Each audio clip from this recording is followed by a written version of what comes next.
Bismillahirrahmanirrahim. Assalamualaikum Umi. Waalaikumsalam. Gimana kabarnya? Alhamdulillah.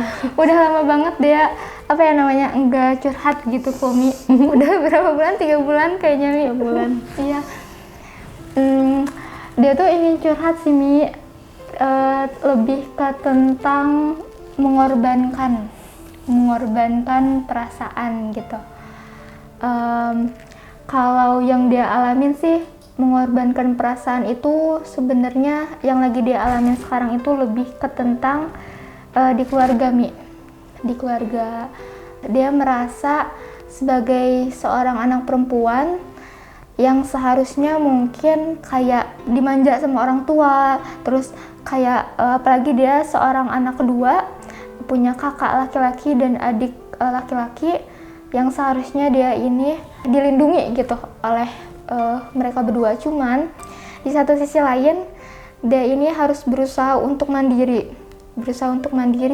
berusaha untuk menjadi pekerja keras yang di luar sana mungkin untuk seumuran dia tuh mereka hidupnya kayak bersenang-senang, main dengan teman-temannya, terus punya banyak teman dan yang lain gitu. Sedangkan untuk di kehidupan dia pribadi, dia merasakan bahwa di umur segini dia sudah berani mengambil peran yang bisa dibilang seharusnya bukan dia yang ambil peran itu. Contohnya kayak misalnya dia membantu di perekonomian keluarga. Di satu sisi lain ingin beli barang kesukaan dia, tapi dia tuh mikir-mikir lagi. Terus juga ingin main sama teman, tapi dia ingat mending main sama keluarga gitu. Itu sih Mi, lebih ke dia tuh berusaha untuk mengorbankan apa yang dia senang, apa yang dia ingin lakukan itu demi keluarga. Insyaallah. Gitu Mi.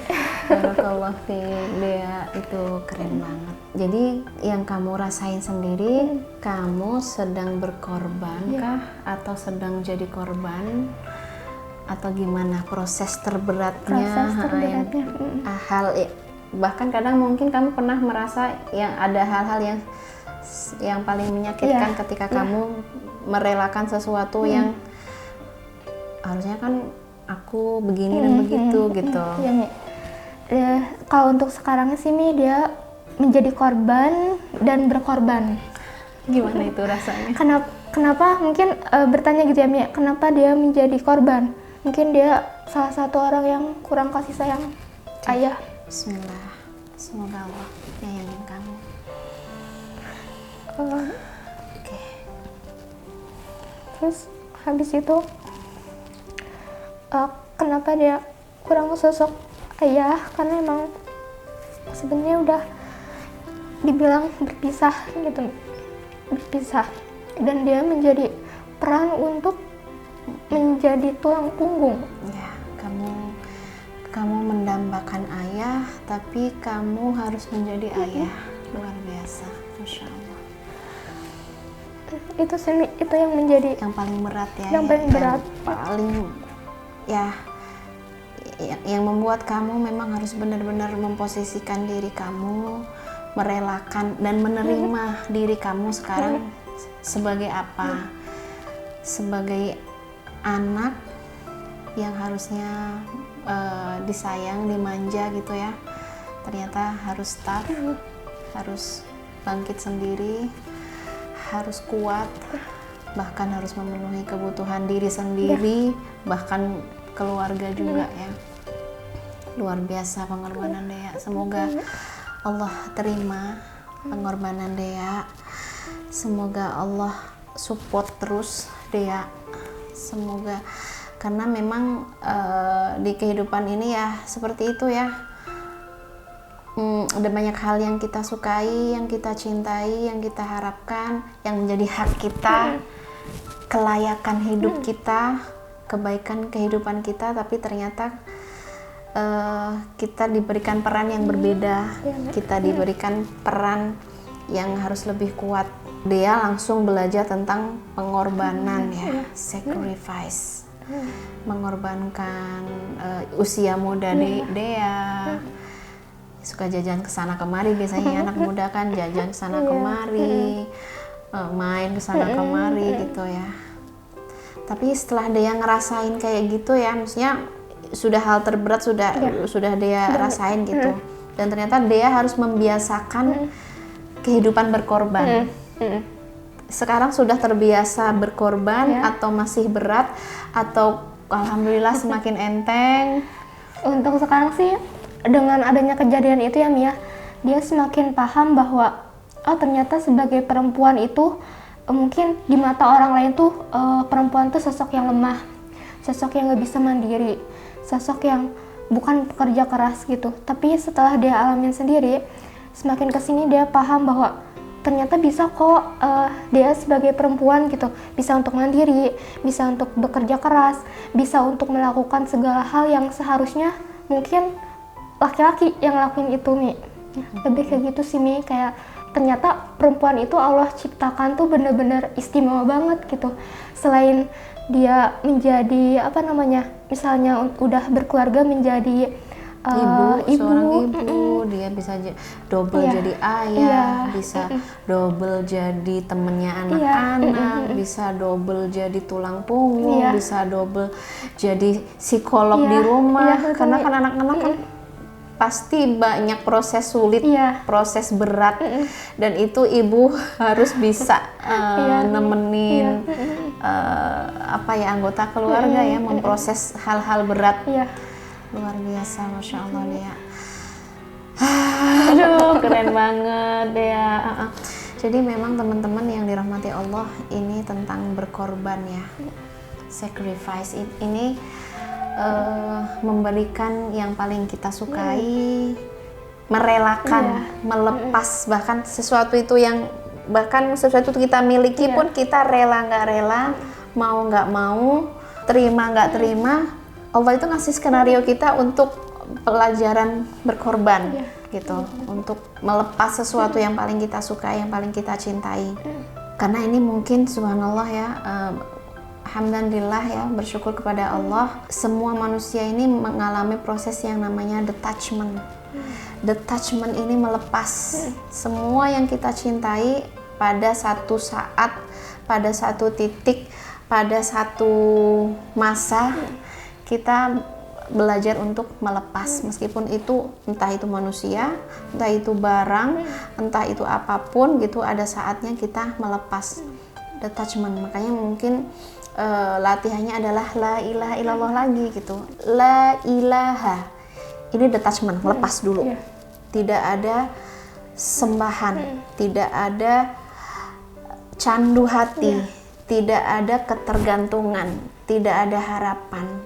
Dia punya harapan besar terhadap figur ayah, punya harapan besar terhadap figur kakak pelindung, punya harapan besar pada figur keluarga yang saling support. Tapi kadang-kadang situasinya beda ya, nggak sesuai harapan kita. Dea di sini belajar tentang detachment. Dea juga sangat mencintai lifestyle anak muda gitu ya, pengen juga gitu, tapi dia udah detachment. Ini Dea sudah latihan la ilaha, tidak ada ketergantungan, tidak. Jadi kamu tuh ngelepas, kamu tuh kalau ngelepas tuh you live freely, kamu hidup bebas, kamu ternyata bisa berdiri, bisa kuat, bisa berdaulat. Yang kamu bilang tadi tentang kemandirian gitu, kamu benar-benar berdaulat, kamu hanya punya diri kamu dan hanya punya Allah, dan that's enough. Ternyata cukup nggak buat kamu Allah untuk kehidupan kamu? Sangat cukup nih. Cukup ya. Allah cukup untuk melindungi kamu, cukup nggak Allah cukup saja? Oke. Cuman Allah yang nemenin kamu, cukup nggak? Kamu rasain itu? Cukup ya.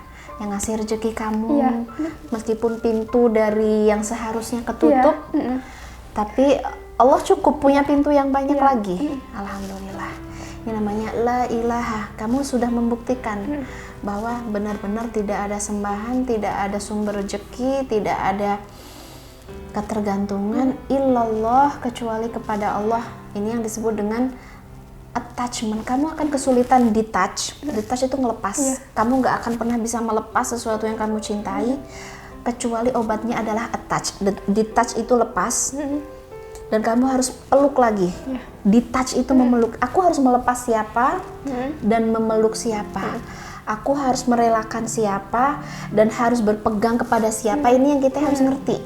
Kadang-kadang orang belum bisa lepas karena dia belum punya pegangan. Aku pegang ke siapa gitu. Misalnya ayah lepas. Misalnya kakak lepas, ini lepas gitu. Aku tetap kamu butuh pegangan gitu. Aku bareng siapa? Bareng temen kah? Aku bareng tetangga kah? Aku harus punya sesuatu yang aku pegang gitu. Dan ini illallah gitu. Jadi pegangan terbaik kamu, harapan terbaik kamu, yang selalu nemenin kamu di susah senang kamu, bahkan yang paling tahu banget story kamu. Story kamu dari kecil seperti apa. Allah tahu loh kamu butuh apa aja. Dan Allah bisa baca pikiran kamu, Dea. Saat ini kamu benar-benar butuh kehangatan misalnya. Kamu butuh banget disayang. Semua orang memang butuh ya, terlepas masalahnya apapun ya.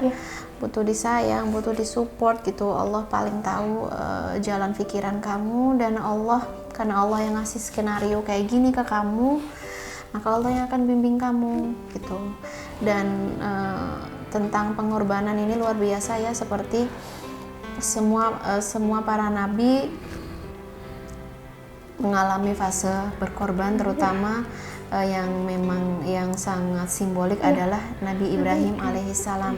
Nabi Ibrahim alaihissalam itu bukan mimpi sekali dua kali loh, ketika dia melihat dia menyembelih putranya gitu. Ini kan proses detach, melepas yang berat banget. Nabi Ibrahim ini sudah detachnya, ini sudah bukan hanya satu fase gitu loh, dari Ibrahim kecil. Ibrahim kecil itu udah detach, sudah melepas siapa yang dia lepas yang pertama? Orang tuanya sendiri, Azar gitu. Karena ayahnya sudah ayahnya sudah istilahnya memang sudah memusuhi gitu ya, sudah memusuhi, bukan hanya nggak ngurus ya, bahkan sampai ke tingkat memusuhi. Apakah masih ada cinta di hati Ibrahim? Tentu saja. Ibrahim selalu cinta ayahnya. Ibrahim selalu sayang ayahnya, dan bahkan sering mendoakan ayahnya ya di fase itu, di fase harapan. Tapi ketika Allah sudah menjelaskan bahwa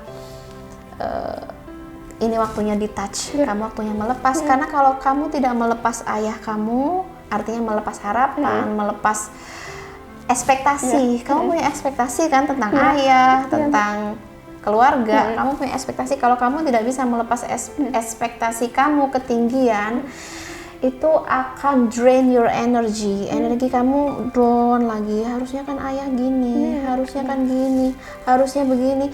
Itu semakin kamu memegang sesuatu yang harusnya kamu lepas, kamu bisa ngontrol ayah, kamu nggak bisa ngontrol kakak, kamu nggak bisa ngontrol siapapun. Tapi kalau mereka sudah nggak bisa dikontrol dan kamu berusaha harusnya begini, itu drain your energy. Energi kamu habis sia-sia. Ya, Ibrahim itu detach orang tuanya, kemudian melepas orang tuanya, kemudian ada satu fase lagi dia melepas keluarganya ya, istri dan putranya. Dan itu nggak selesai, nggak cukup, sampai putranya sudah gede pun mimpi, dan Allah gitu, apa sih ini, apa lagi, gitu kan. Ini proses detach kok nggak habis-habis gitu. Semua yang aku cinta itu udah kayak oke gitu, oke begini jalannya gitu. Dan aku sudah makanya wa idh batala Ibrahim rabbuhu bikalimatin fa'atammahun gitu. Dan ingatlah ketika Ibrahim diuji dengan berbagai macam ujian. Fa'atammahun. Jadi fa'atammahun itu ujiannya bukan cuma satu fase, bukan hanya satu sisi, bukan hanya kehilangan satu orang, satu barang, satu rumah, satu negeri. Bahkan dia di touch negerinya juga, dia berpindah dari satu negeri ke negeri lain untuk ngelepas yang memang kenapa harus melepas gitu, karena ini latihan memeluk. Kenapa aku harus melepas A? Karena kamu akan latihan memeluk B. Kenapa kamu melepas B? Berat sih gitu, karena kamu akan latihan memeluk C. Begitulah Allah melatih kita untuk melepas, dan satu-satunya yang nggak akan pernah kita lepas, yang nggak akan terlepas juga, karena nggak pegangan cuman itu, kita nggak punya pegangan lain gitu, itu cuman Allah Subhanahu Wa Taala. Jadi itu pelajaran dari Nabi Ibrahim adalah ketika kamu latihan berkorban, entah itu berkorban perasaan kah, berkorban apapun, Bismillah, ini saatnya kita di-touch. Melepas itu fungsinya kita bikin free, kita nggak berat hidupnya, kita nggak terikat, kita benar-benar free. Kalau orang free itu gimana? Enteng, bebas gitu. Enteng. Misalnya kamu ketemu ayah, you are free, ayah kamu bebas. Kan kita nggak banyak kesal gitu ya, Min. Udah, ya sudah gitu. Kenapa? Karena faktanya kalau misalnya ayah bergerak melangkah gitu kan, ternyata ada Allah di samping kamu, dan kamu udah ngerasain sendiri gitu, Allah cukup buat kamu. Nggak apa-apa gitu, aku lepas ayah karena aku belajar untuk memeluk Allah. Dan insya Allah sih, ya ini mungkin hanya proses ya. Semoga proses ini akan mendatangkan kebaikan buat dia, buat ayah, buat kakak, buat keluarga gitu. Karena kan yang namanya proses itu seperti aliran sungai aja. Kita nggak ngerti ini ujungnya kemana, aku mau dibawa kemana sama Allah. Ini arusnya semakin kuat atau ini arusnya slow, ini ujungnya kemana gitu. Kamu nggak perlu melawan arus. Kalau kamu melawan arus, kamu akan kelelahan, capek gitu. Kamu hanya butuh go with the flow, jalani. Allah enteng loh gitu. Seperti dulu aku mengikuti tawaf ya, tawaf di Ka'bah, pas lagi fullnya aku bayangkan ini menakutkan, ini bakal crowded banget gitu.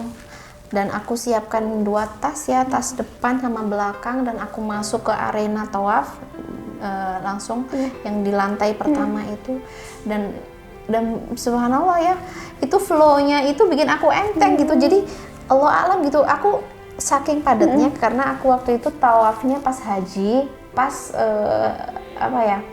pas 10 Dzulhijjah, pokoknya pas lebaran banget gitu aku tawaf. Itu aku digencet kanan kiri, depan belakang ya, dan aku tawafnya itu kaki aku seakan-akan ngambang, aku nggak ngambang, kayak saking padatnya orang gitu. Jadi go with the flow, udah jangan khawatir, jangan cemas, jangan takut gitu. Bismillah, ini pengorbanan Dea terbesar, Allah terima.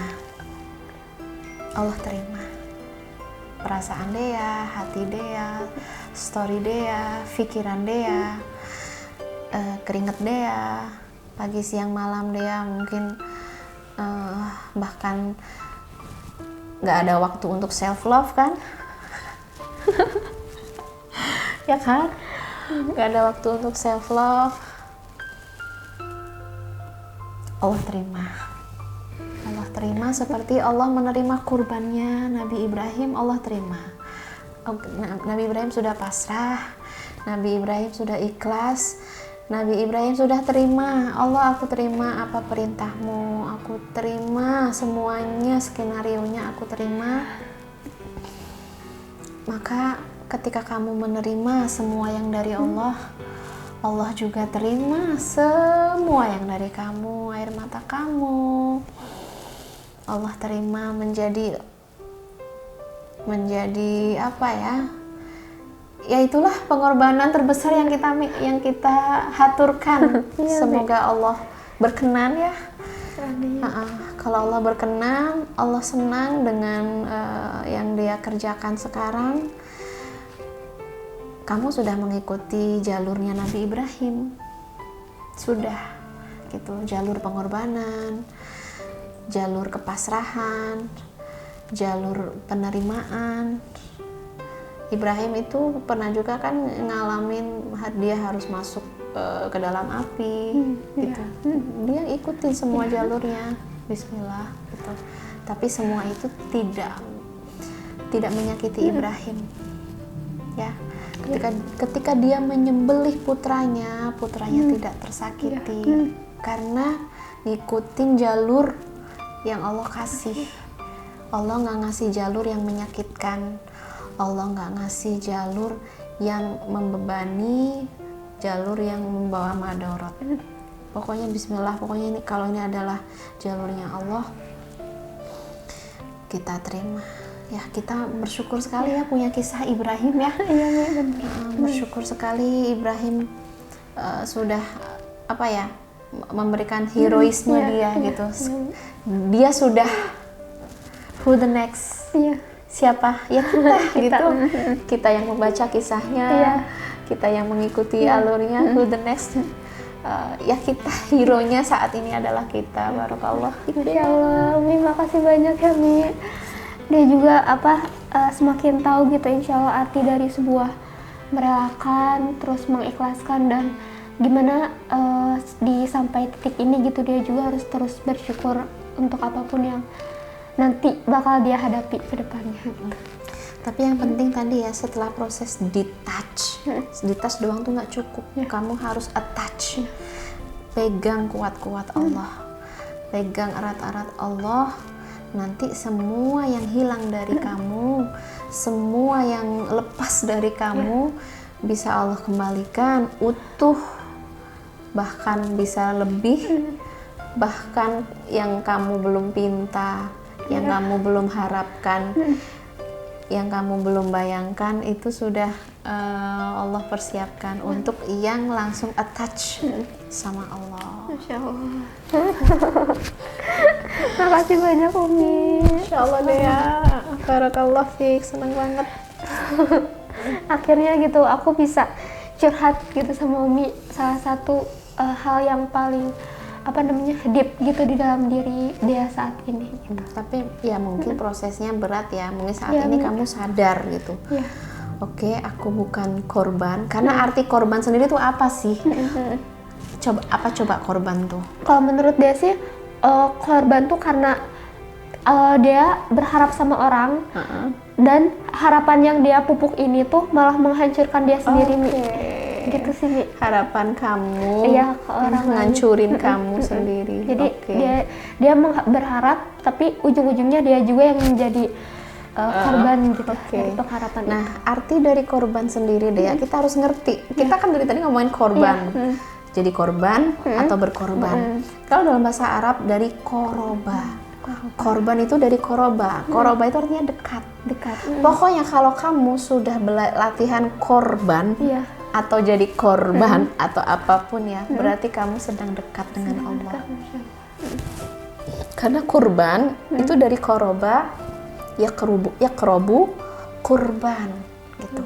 Jadi salah satu jalan tercepat, kita butuh sebuah jalan cepat ya. Jalan cepat, jalan termudah untuk bisa dekat sama Allah. Korban. Kadang-kadang kan kita korban. Umi gimana? Banyak pertanyaan, Umi gimana caranya saya dekat dengan Allah? Gimana ya caranya? Kadang-kadang orang sudah mendekat pun kadang-kadang belum deep, belum close, belum intens, karena mungkin belum jalur korban. Belum. Biasanya kalau orang sudah jalur korban, itu udah langsung nyampe ke Allah, itu sudah langsung sampai. Kadang sebagian orang kalau jadi korban langsung sampai ke Allah, sebagian yang lain makin menjauh dari Allah karena tadi dia nggak langsung pegang.